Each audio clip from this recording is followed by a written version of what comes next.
Bonjour à tous, je suis Ellie et je vous souhaite la bienvenue dans ma sphère.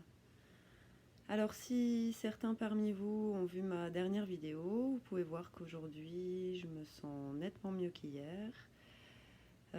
Mis à part mon hyperesthésie, voilà, qui m'oblige de nouveau à porter mes lunettes. C'était ça où je devais baisser le volet complètement. Donc voilà, j'ai choisi les lunettes pour quand même laisser rentrer quelques rayons du soleil dans la maison. Donc je fais cette vidéo aujourd'hui pour faire suite à la première vidéo que j'avais faite sur l'hypersensibilité. Disons qu'elle vient en complément de celle-ci, donc si jamais vous ne l'avez pas vue, je vous invite à la regarder d'abord. Je vous mets le lien dans la description, sinon vous pouvez la retrouver sous l'intitulé Tout savoir sur l'hypersensibilité. Et donc aujourd'hui, en fait, je voudrais vous parler d'un cas un peu particulier de l'hypersensibilité et qu'on appelle en fait ultrasensibilité. C'est vrai qu'on commence un petit peu à voir ce terme sur Internet et bien souvent, d'ailleurs ça a été mon cas aussi pendant un petit moment, on pense que l'hypersensibilité et l'ultrasensibilité sont la même chose. Mais pas tout à fait. En fait, l'ultrasensibilité fait partie de l'hypersensibilité. Et donc une personne ultrasensible est une personne qui est hypersensible, donc avec en plus des caractéristiques bien particulières qui sont au nombre de 3. Donc la première de ces caractéristiques, c'est l'hyperempathie. La deuxième, c'est une intuition plutôt développée, même très développée. Et la troisième, c'est une créativité qui est animée par un besoin vital. Donc pour commencer, donc l'hyperempathie, qu'est-ce que c'est? Alors je pense que tout le monde sait à peu près ce qu'est l'empathie. C'est la capacité de se mettre, de ressentir en fait ce que les autres ressentent. Et l'hyper-empathique, donc l'hypersensible qui a cette hyper-empathie, va éprouver en fait les émotions des autres aussi fortement que si elles étaient siennes. Et en fait, la difficulté est là, c'est que parfois, en tant qu'hypersensible, on a des difficultés à en fait distinguer les émotions qui nous sont propres des émotions que nous avons absorbées des autres.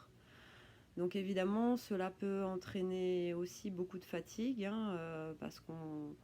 Voilà, déjà, je vous ai déjà expliqué que l'hypersensibilité a tendance à générer de la fatigue, mais voilà, si en plus on a cette tendance à absorber les émotions des autres, du coup la fatigue sera d'autant plus importante.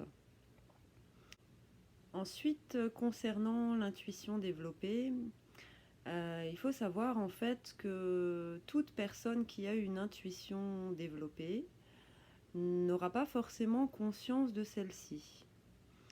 Peut-être parce qu'elle manque de confiance en elle, peut-être parce qu'on ne lui a pas appris à se connecter à ce côté intuitif, peut-être parce qu'il existe tout simplement certains blocages au niveau de son mental qui l'empêchent de se connecter à cette intuition.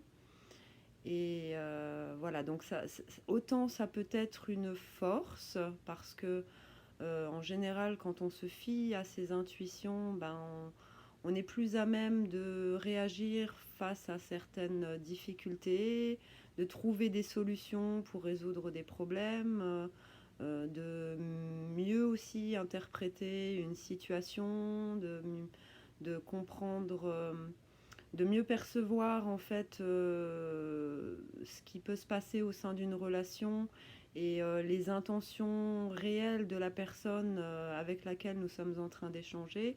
Voilà, donc l'intuition peut nous aider effectivement à faire la lumière sur toutes ces choses, sur toutes ces situations.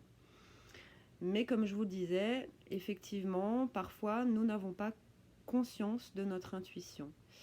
Et pour ma part, même si j'avais toujours foi en cette part intuitive qui peut résider en chacun de nous. C'est vrai que j'ai eu cette... comment je pourrais dire? J'ai fait cette erreur de mal interpréter ce qu'on peut qualifier de petite voix intérieure, parce que j'étais justement dans des périodes de grande vulnérabilité et que du coup, cette intuition qui se manifestait par le biais de cette petite voix intérieure, j'avais tendance à mal l'interpréter. Euh, J'avais tendance à croire que c'était la voix de mes peurs qui tentait de, de m'auto-saboter, de me détourner de mes objectifs, etc. etc. Et donc c'est vrai que voilà, depuis que j'ai eu ce tsunami émotionnel, on va dire, que j'ai traversé il y a 2 ans, j'ai appris à me reconnecter à cette part intuitive, donc j'arrive d'autant plus maintenant à lui faire confiance, à l'écouter, voilà, et à agir en conséquence. Voilà, et donc pour le troisième point, donc je parlais d'une créativité qui est animée vraiment par un besoin vital.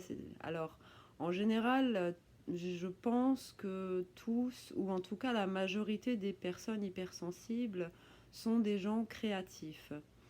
Maintenant, ce que j'entends par créativité animée par un besoin vital, c'est-à-dire que si on est dans une période où on n'exprime pas justement ses talents créatifs, on peut ressentir un certain vide intérieur en fait, et oui, sentir qu'il y a comme un manque, un vide qu'on n'arrive pas à expliquer.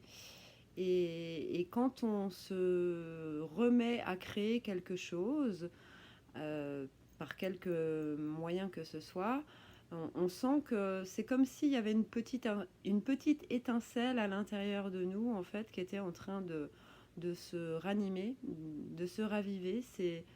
C'est vraiment quelque chose de très fort. Et moi, je sais que, par exemple, ma créativité, elle s'exprime particulièrement par le biais de l'écriture. Et donc, comme je l'avais dit dans ma première vidéo, c'est vrai que l'écriture m'aide à libérer beaucoup de choses, etc. Mais du coup, depuis que je fais ces vidéos, je sens que j'ai réussi à combler davantage ce besoin créatif qui était très fort, mais que j'arrivais pas à manifester. En fait, je trouvais pas d'autre moyen de l'exprimer que par le biais de l'écriture. Et donc, je me rends compte effectivement que ces vidéos me font beaucoup de bien parce que je suis dans une forme de créativité et une créativité qui est beaucoup plus ludique que l'écriture en fait. Donc je sens que voilà, il y a un besoin de ce côté-là qui est vraiment en train de se combler.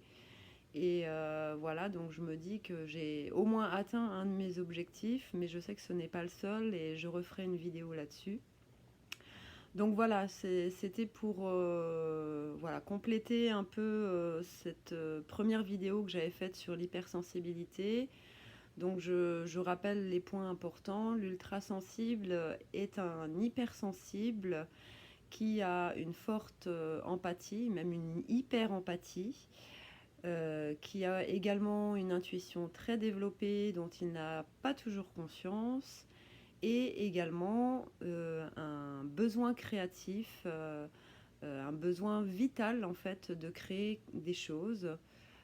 Voilà, donc ce sont les trois caractéristiques principales de l'ultrasensible, voilà, au-delà de tous les aspects de l'hypersensibilité que j'ai développés au cours de la première vidéo. Voilà, je vous remercie de m'avoir écouté. J'espère que cette vidéo vous aura été utile. Si tel est le cas, je vous invite à mettre un petit pouce et n'hésitez pas à vous abonner à ma chaîne.